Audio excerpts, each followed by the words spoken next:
Rice can be a difficult food to cook because frankly, it scared me for many years to cook it, and I struggled with it.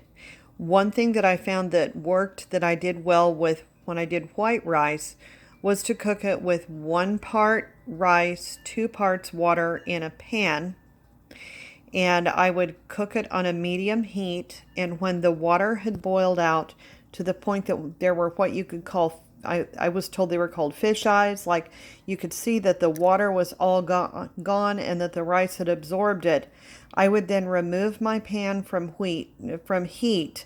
And something I had learned from a Persian roommate was to wrap the lid of the pan in a clean kitchen towel and then let it sit for another 15 minutes or so, because the rice would continue to steam, but the towel would capture the extra moisture from the actual rice. So that way that could help.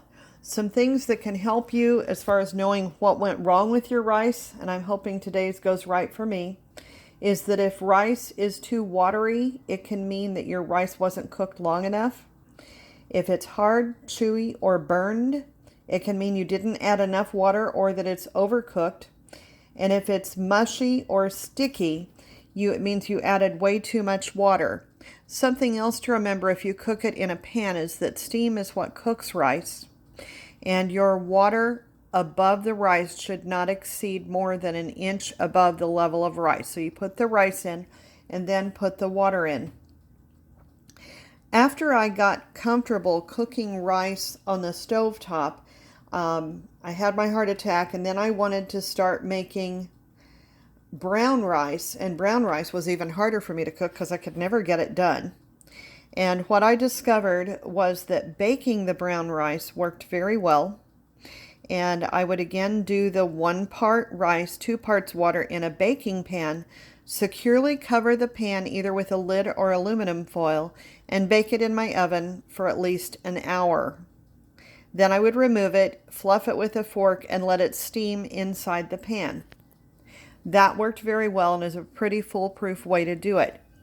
One disadvantage in the summertime is you hate to turn your stove on, and it can be expensive to run an entire stove just for a little pan of rice. So what I'm going to do today is cook brown rice in my Instant Pot, and I'm using what I have.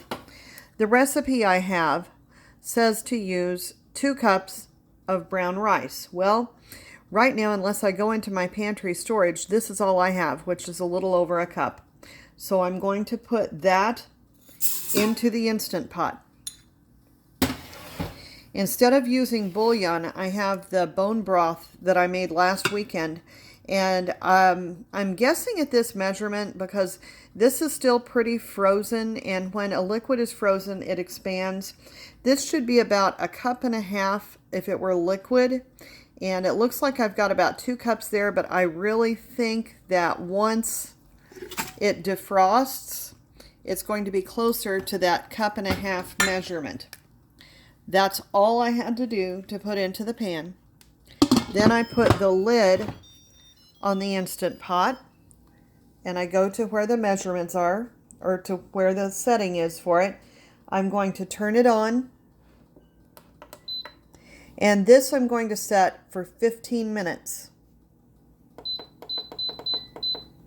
Okay? I'm turning the knob up at the top so that it can accrue pressure, and it will start to do the time as soon as enough pressure has built up.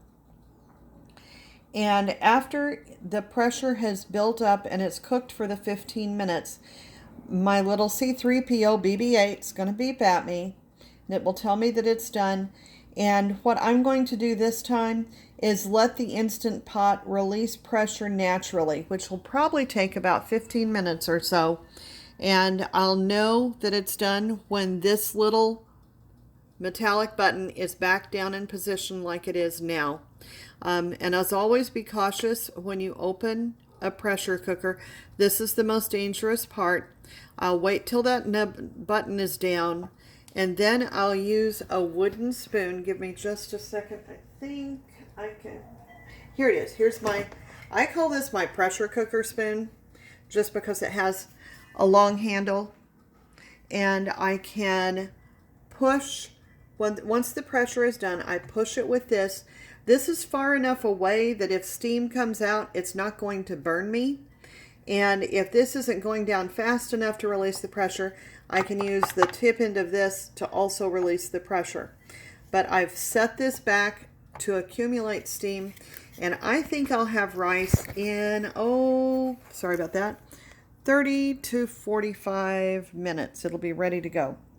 Enjoy.